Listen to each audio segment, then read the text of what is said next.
Mesdames et messieurs, bonsoir. On ouvre ce journal sur le recensement des fonctionnaires guinéens. L'opération se poursuit à travers le pays. Après la première phase, l'heure est à la régularisation des incohérences détectées sur les fiches d'enrôlement. Les fonctionnaires considérés comme retardataires seront également enrôlés après présentation des motifs de retard. Un reportage signé Mohamed Alpha Baldi. Publique de la réforme de l'État et de la modernisation de l'administration, le recensement biométrique des fonctionnaires de l'État avance. Après la première phase du processus, l'heure est à la mise à jour des fonctionnaires recensés avec certaines incohérences. Pour éviter des omissions, des dispositions sont prises pour enrôler ceux considérés comme retardataires. Ils sont estimés à plus de 3000 personnes. C'est des fiches qui comportaient des anomalies. Quand on a arrêté l'étape du recensement, nous avons acheminé ces fiches-là dans les différents départements pour être corrigées. Et on a donc décidé, pour une question de contrôle, de les mettre à la fin du processus d'enrôlement. La plupart de ces agents sont à l'intérieur du pays. Donc actuellement, nous sommes en train de faire les statistiques, réviser les statistiques, en vue d'envoyer des équipes sur le terrain, c'est-à-dire au niveau de l'intérieur, selon l'effectif, pour pouvoir enrôler ces derniers cas. Désormais, pour être considéré comme employé de l'État, il est impératif de suivre cette procédure de recensement.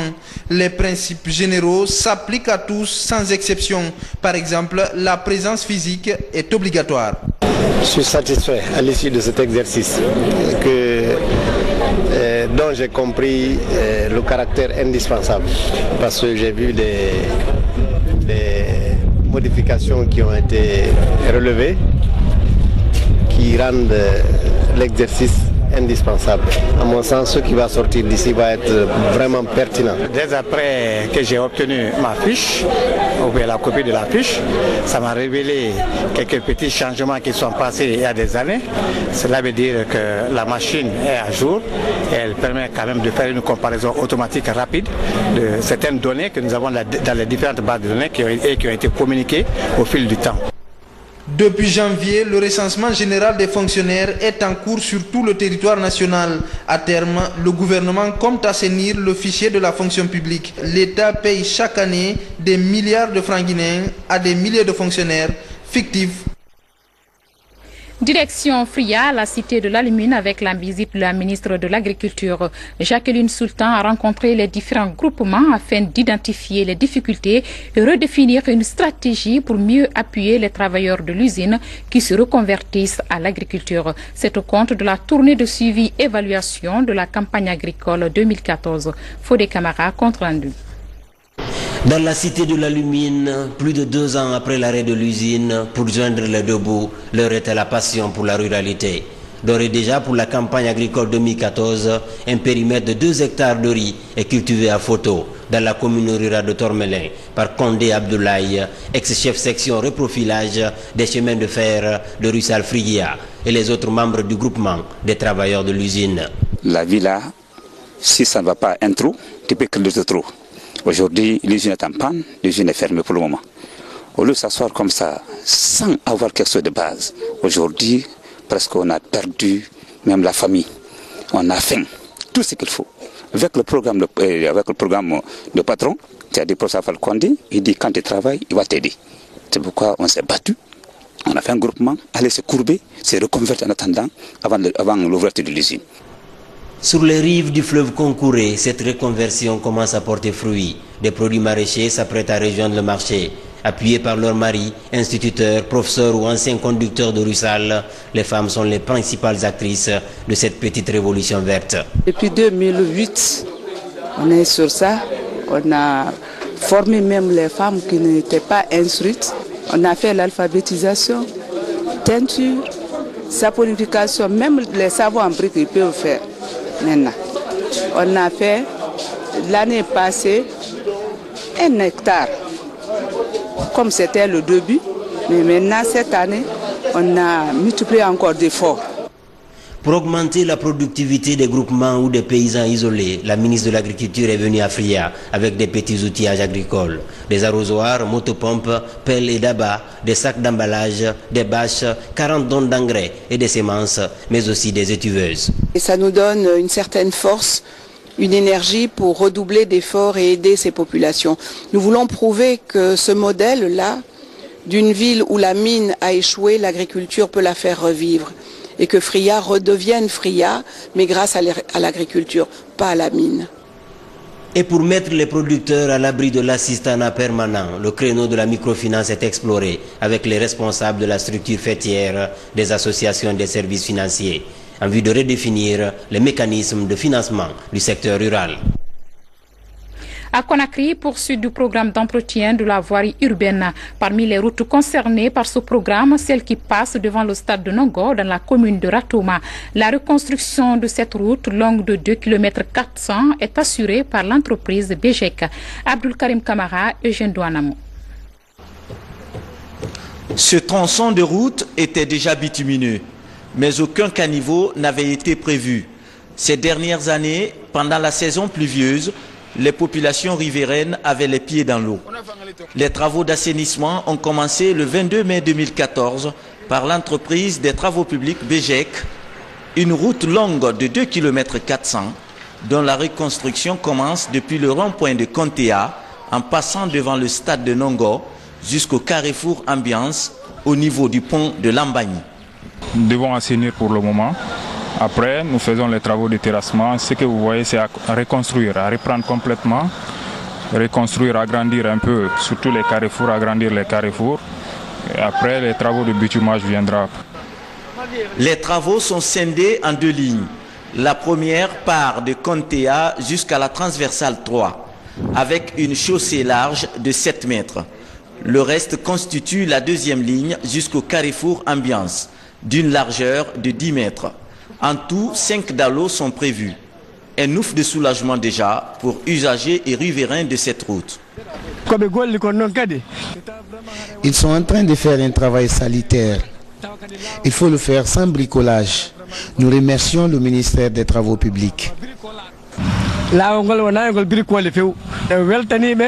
Le délai d'exécution est de 4 mois. Les travaux seront arrêtés le 22 juillet prochain et reprendront le 1er octobre par le terrassement, ensuite le bitumage. Comment rendre efficace le travail des cadres des services centraux et déconcentrés du ministère de la Jeunesse et de l'Emploi jeune? Une problématique qui a débouché sur la formation à Mamou d'une 60aine de cadres venus de Conakry et de l'intérieur du pays. Durant 4 jours, ces acteurs de l'emploi jeune se sont penchés sur la collecte des données et la production de rapports périodiques et annuels. Mamadi Terna Kamisoko, reportage. Se prépare à accueillir les festivités du 56e anniversaire de l'indépendance nationale le 2 octobre prochain dans cette forêt qui abrite l'ENATEF de Mamou. Les cadres des services centraux et déconcentrés du département de la jeunesse et de l'emploi des jeunes renforcent leurs capacités. Au centre des préoccupations, la question de l'employabilité des jeunes. La 60aine de participants dispose de 4 jours pour apprendre la collecte des informations sur les besoins et priorités de la jeunesse au niveau des préfectures et régions du pays. Les directeurs préfectoraux et inspecteurs de jeunesse qui sont sur place feront le relais de l'équipe d'enquête pour pouvoir renseigner au fur et à mesure les informations liées à l'emploi des jeunes et selon les tendances et selon les variations. Cette formation est l'un des volets inscrits dans la feuille de route 2014-2015 du ministère de la Jeunesse récemment adoptée à Kamsar. Elle est une occasion également pour le ministre Naïté d'échanger pour la première fois avec ses représentants à la base. Dans le message qui a été passé en premier, c'était de redynamiser encore ces structures déconcentrées de jeunesse qui se trouvent dans nos préfectures et dans nos régions administratives, pour que les jeunes qui représentent ou les encadreurs de jeunesse dans ces préfectures renouvellent avec la mission qui leur a été confiée.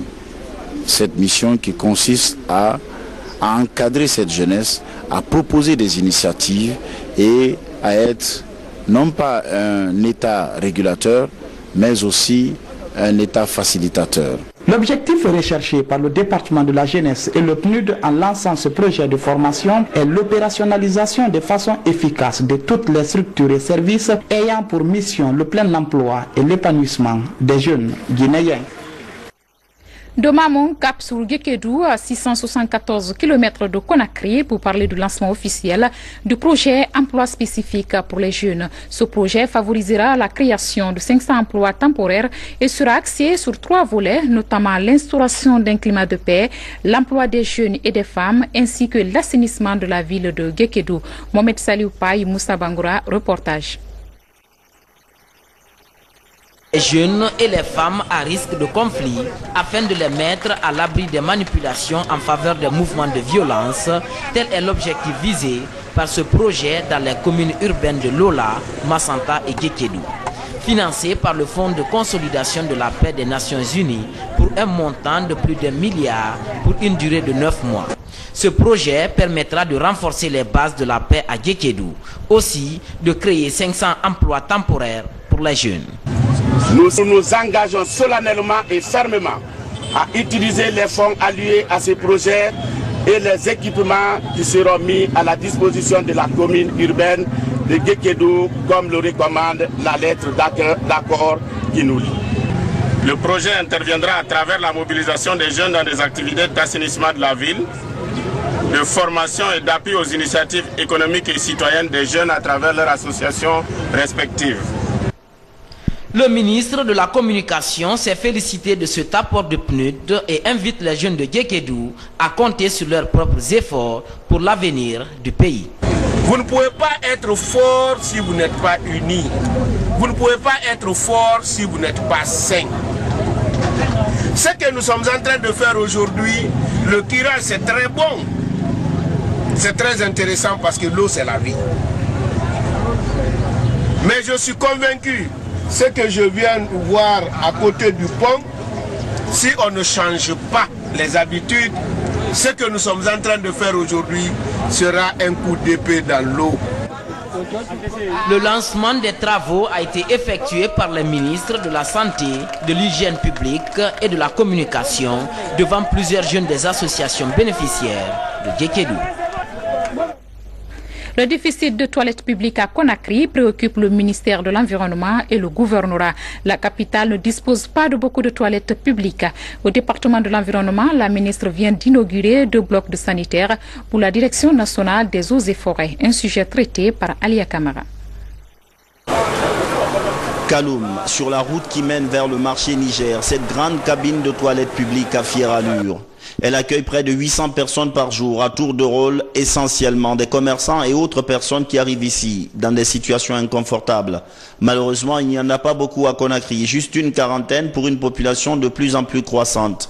Mais dans le volet hygiène du gouvernorat, c'est une priorité. J'ai demandé aux différentes communes qui gèrent les marchés d'intérêt des communes de me faire une évaluation, mais très souvent le manque est criard et on s'exerce suivant les moyens qu'on aura dans le processus d'investissement d'en créer plus au bénéfice des populations. Une priorité également pour la ministre de l'Environnement, surtout en cette saison pluvieuse. Adjakadi Atundiaï est en quête de financement pour créer plusieurs cabines publiques à Conakry et dans l'arrière-pays. Mais charité bien ordonnée, commençant par soi-même, la ministre vient de doter la Direction nationale des eaux et forêts de 2 sanitaires. Ce sanitaire n'était plus approprié. Et j'ai demandé aux travailleurs comment vous faites ici. Ils ont dit que soit ils vont chez les voisins ou bien ils vont en brousse. Je dis non, c'est pas possible. C'est inacceptable pour un ministère de l'Environnement qui est là, qui doit promouvoir des sanitaires appropriés un peu partout. Même pas seulement au niveau de notre département, à plus forte raison s'il y a un tel besoin au niveau du département. Donc je dis non, il faut aussitôt prendre des dispositions. Ces toilettes, réalisées à hauteur de 192 millions de francs guinéens, réjouissent les bénéficiaires. Ça fait une décennie maintenant que nous vivons dans ces conditions de travail ici grâce à l'électricité des bâtiments. Si je prends un peu derrière vous, voilà l'ancienne latine là qui était là, mais inutilisable, impraticable. Donc ça causait beaucoup de problèmes. Ça nous donne l'espoir qu'on va travailler dans des conditions très normales. Outre les toilettes, le département de l'environnement veut aussi doter ses différents services de cadres de travail décents. À travers une décision, le ministère de la Pêche a suspendu la pêche industrielle et semi-industrielle dans les eaux maritimes guinéennes. La démarche est de permettre aux espèces halieutiques de se reproduire et de se régénérer. Une période dite de repos biologique. Mais pourquoi ce repos et quelles sont les attentes? Éléments de réponse des spécialistes dans ce reportage de Komara Moussa. Pour la pêche industrielle et semi-industrielle est suspendue dans la zone maritime guinéenne. Cette décision des autorités de la pêche incite à l'interdiction des pêchers en deçà de 50 000 marins pour permettre la reproduction des espèces halieutiques. Elles appellent cela repos biologique. Pourquoi le repos biologique? C'est que d'après les observations, les travaux scientifiques réalisés par le centre et ses partenaires, il a été constaté la baisse des indices d'abondance. C'est-à-dire l'indice d'abondance n'est autre chose que la capture par le chalut pendant 30 minutes d'une quantité de poissons. Les pêcheurs sont favorables à ce repos biologique qui pourrait sans nul doute permettre à l'espèce maritime de se reconstituer et améliorer les indices d'abondance et les rendements des unités de pêche. Vraiment, la décision là, elle est venue à point nommé et puis elle est salutaire parce que on s'est battu il y a combien d'années pour la fermeture de la mer parce que sans le repos biologique, il n'y aura pas assez de poissons. Et cette décision-là, c'est à notre faveur. Avec ce repos biologique, les attentes des experts du Centre national des sciences halieutiques de Bousra sont immenses. Avec le repos biologique, nous entendons que la ressource va se reconstituer. Nous aurons des espèces de taille commerciale qu'on pourra obtenir parce qu'actuellement, dans les captures, on remarque trop de petites tailles. Donc, ce qui veut dire qu'il y a un problème au niveau de la ressource. Après le repos biologique, nous avons demandé à réaliser une campagne d'évaluation pour voir effectivement l'effet de ce repos biologique. En dépit de cette décision, le département de la pêche reste déterminé à doter les marchés de la capitale en quantité suffisante de poissons en cette période de Ramadan. Le Mandela Day, ou la journée internationale de Nelson Mandela, a été célébrée hier, 18 juillet, par le peuple sud-africain. En Guinée, l'événement a été commémoré par l'ambassade d'Afrique du Sud dans un espace hôtelier de la place. Une journée mise à profit pour véhiculer les messages du père de la nation arc-en-ciel à la nouvelle génération afin que celle-ci suive l'idéologie de celui qui a été le partisan de la non-violence. Komara Moussa, Marie-Angélique Bangora. La journée internationale Nelson Mandela, un hommage aux héros de la lutte contre l'apartheid, célébrée le 18 juillet de chaque année. Une journée déclarée par les Nations Unies pour permettre aux dirigeants du monde de s'inspirer du modèle Mandela dans la culture de la paix et de la tolérance. Nelson Mandela, c'est la journée de tout le monde.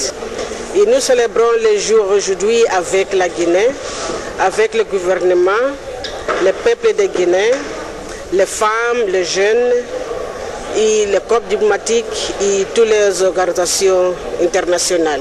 On considère que Nelson Mandela, c'est une personne qui a fait pas seulement beaucoup pour l'Afrique, mais aussi pour le monde entier au niveau des réconciliations et des rapprochements entre les différentes cultures.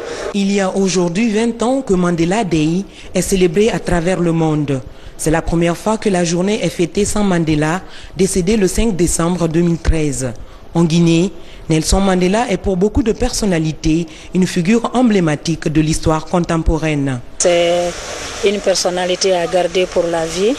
Je dirais qu'il n'a pas œuvré pour l'Afrique du Sud, non plus encore pour l'Afrique tout entière, mais pour tout le monde entier. Et il a inspiré la tolérance, il a inspiré le pardon, il a inspiré l'égalité des sexes, des couleurs, de l'ethnie et de la religion.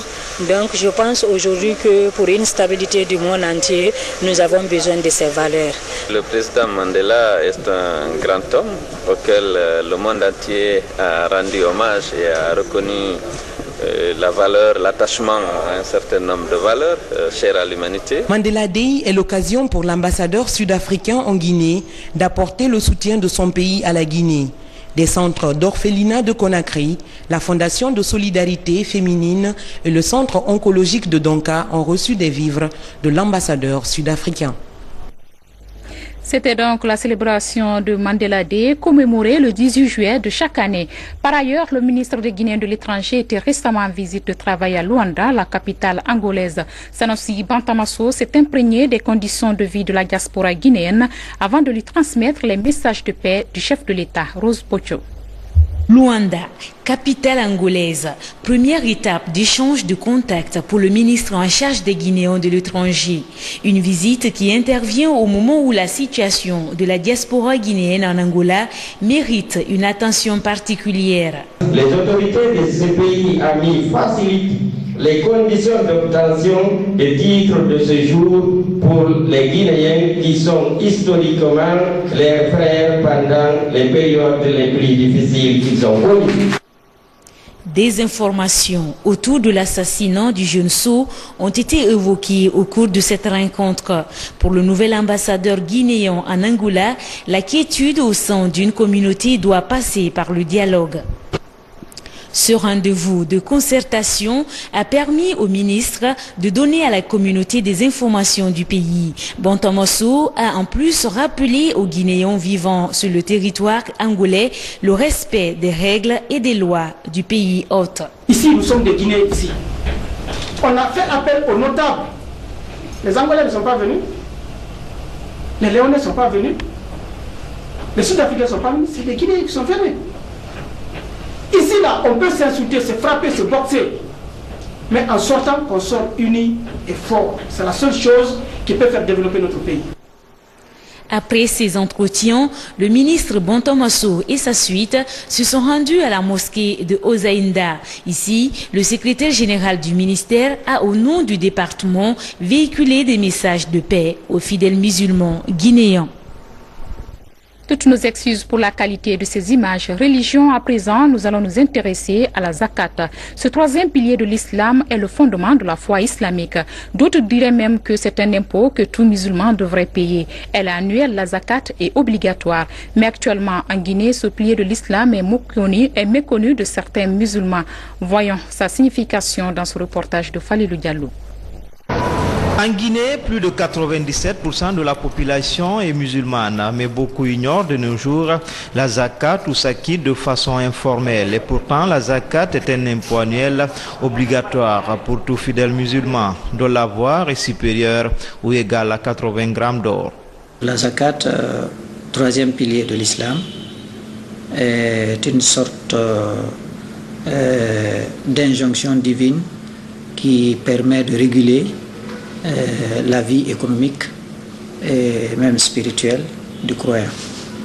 Ça permet également de jouer un rôle très important sur le plan social parce que c'est une sorte d'imposition des riches en faveur des défavorisés de la société.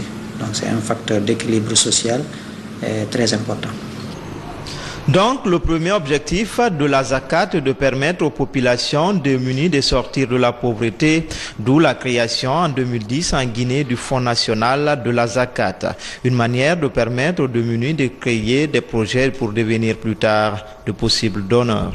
Le fait d'abord de donner la zakat, de façon, dans le cadre spirituel, c'est un réconfort moral pour celui qui donne parce qu'il s'est acquitté d'un devoir. Deuxième avantage, c'est que Allah subhanahu wa ta'ala nous dit que celui qui donne la zakat purifie sa richesse. Et du coup, il verra sa richesse aussi augmenter. Donc voilà tant d'avantages liés à celui qui donne la zakat. Le deuxième aspect, c'est que quand vous donnez la zakat, lorsque cette zakat va au bon endroit, ça crée une sorte d'équilibre dans la société. C'est-à-dire que le pauvre, le nécessiteux, etc., qui reçoivent la zakat se sentent intégrés dans la société. Troisième pilier de l'islam, la zakat est aussi une opportunité pour tout musulman de purifier sa richesse et de créer un équilibre au sein de la société. Les mécanismes de protection des droits de femmes au cœur d'une rencontre dans la préfecture de Fria. Il s'agit de passer en revue les efforts fournis pour un véritable respect des textes et conventions liés à la protection des femmes en Guinée. Une initiative du ministère de l'Action sociale. Explication Hadi Kamara. C'est la préfecture de Fria, située à plus de 100 km de Conakry, qui a accueilli les missionnaires du ministère de l'Action sociale, de la promotion féminine et de l'enfance dans le cadre de l'organisation de l'atelier de restitution des recommandations de la 39e session des Nations Unies sur les conditions de la femme et de la mise en place des mécanismes de suivi de la Convention sur l'élimination de toutes les formes de discrimination à l'égard des femmes. Il est à rappeler que la Convention dont il est question a été mise en place en 1979 et notre pays l'a signée et ratifiée respectivement en 1981 et en 1982. Et depuis cette date, tous les 4 ans, notre pays dépose un rapport sur le niveau de mise en œuvre des dispositions contenues dans ce document. Sport pour boucler ce journal. En bref, l'information principale de la soirée au stade du 28 septembre. Le Sili Cadet s'est imposé face aux Marocains par la marque d'1-0. C'est dans le cadre du deuxième tour aller des éliminatoires de la Coupe d'Afrique des Nations de football des moins de 17 ans. Et puis sur le plan national, poursuite des quarts de finale de la Coupe nationale de football. Après avoir éliminé des clubs de Ligue 1, la formation de l'Elou FC a été copieusement dominée par le tenant d'un titre, le Orea de Conakry, sous le score de 5-0. C'est le Tata Diallo. L'histoire était pourtant assez belle et l'échappée fabuleuse. Mais le Lelou FC est tombé de son petit nuage. La faute à un Orea impressionnant de maîtrise et de réalisme qui vient d'envoyer peut-être des signaux forts aux autres prétendants. Il aura fallu attendre 24 minutes pour voir Okansé Mandela sortir à cette feuille morte en direction de la lucarne droite des Provençaux. 1-0 à la pause. À la reprise, ça va vite pour les Louma. Peut-être trop vite et tout s'écroule comme un château de cartes. C'est comme la caméra déboule la mise. Ibrahima Souri Bangoura évade son penalty et Kennedy participe à la fête avant que Almami ne porte l'estocade à 5 buts, 5-0, score final. C'était le problème de fatigue parce que j'avais fait un très grand match le mercredi en championnat. C'était notre première sortie parce qu'il fallait gagner le match là pour se positionner le premier tour. Le deuxième point, juste, c'est la pelouse. Le Starter a beaucoup joué sur nous. Le Louma n'a pourtant pas été ridicule en début de rencontre et le capitaine du Oroya, Gal Kamara, reconnaît volontiers qu'il a fallu être patient. Le match c'était difficile. On a tenu le coup, les enfants ils ont venu jouer le match, ils n'ont pas de pression. Ils ont venu jouer leur football, maintenant on a temporisé les jouer. Après on a marqué, l'expérience nous a aidé beaucoup, les passes intervalles. Et Dieu merci, on a tenu les enfants, ils ont bien joué. Nous aussi, le réalisme nous a beaucoup aidé. Le Oroya rencontrera en demi-finale le Satellite FC ou le champion en titre face à son dauphin. Véritable finale avant la lettre. Pour être complet sur ce sujet, le FC Gangan de Kindia et le club olympique de Koya sont les deux autres qualifiés pour les demi-finales de cette coupe nationale. Voilà, c'est la fin de ce journal. Plaisir a été pour moi de vous servir durant ce week-end et très bon début de semaine à tous.